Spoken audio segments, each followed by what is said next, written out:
ان الحمدللہ رب العالمین والصلاة والسلام علی صفوۃ خلقہ محمد النبی الامی وعلی آلہ وسلم تسلیما۔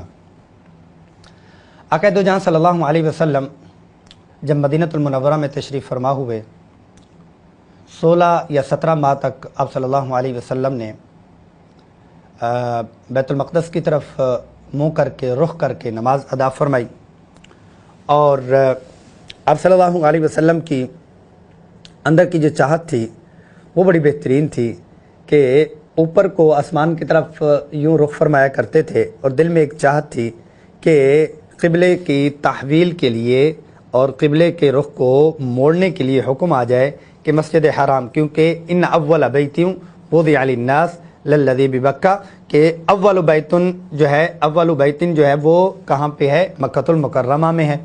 تو پھر یہ ہے کہ اللہ تبارک و تعالیٰ نے ایک تو حکم دیا، اور حکم بھی لاڈ کے ساتھ دیا، کمال کا لاڈ دیا۔ حکم کس لاڈ؟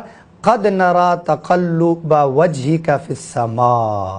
ہم کبھی کبھار دیکھتے ہیں، آپ اوپر کو یوں دیکھتے ہیں اور اندر کی چاہتیں آپ کی کیا ہے کہ تحویل قبلہ کی ہیں، فولی وجہک شطر المسجد الحرام۔ تو پھر مسجد حرام کی طرف، مکہ المکرمہ کی طرف آپ اپنا رخ پھیر لیں۔ اچھا، اس میں اتنا تو بات ہو گئی، لیکن یہ دوسرا پارہ ہے، اور دوسرے پارے کا جو پہلا صفحہ ہے اس کے اوپر آیا، تو اس کے اوپر جو طوفان بدتمیزی اہل کتاب نے کھڑا کیا، منافقین نے جو ڈھنڈورا پیٹا، کہ جناب دیکھیں اگر تو بیت المقدس ہی پہلا تھا تو پھر کیوں اس طرف منہ پھیر لیا؟ اچھا، اگر منہ اس طرف پھیر لیا ہے، یہی بہتر تھا، یہی پہلا گھر تھا، تو پھر 16-17 ماہ کی نمازوں اور عبادات کا کیا بنے گا جناب والا؟ دوبارہ دہرانی ہوں گی، یا یہ ہے کہ وہ تو ضائع ہو جائیں گی؟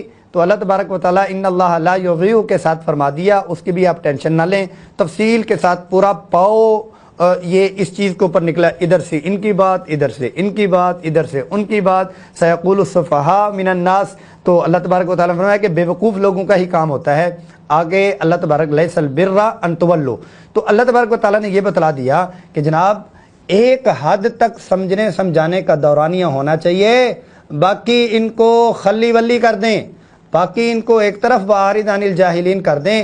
آپ نیکی کا جو معیار ہے وہ دائیں بائیں دیکھنا نہیں ہے، نیکی کے معیارات یہ ہیں، یہ ہیں، یہ ہیں، یہ ہیں، یہ ہیں کہ ایمان لانا اور اعمال پہ آنا اور مساکین کے ساتھ محبت کرنا، اور یہ والے نیکی کے اعمال ہیں اور معیارات ہیں۔ تو جو یہ تحویل قبلہ ہوا، تحویل قبلہ میں ایک پہلو تو یہ ہے کہ اللہ کے حکم کے اوپر یوں تحویل ہوا کہ نماز میں ہے تب بھی اللہ کا حکم جو ہے وہ مانا جا رہا ہے۔ دوسرا یہ ہے کہ آپ صلی اللہ علیہ وسلم کا جو انداز تھا اس کو بیان کیا گیا۔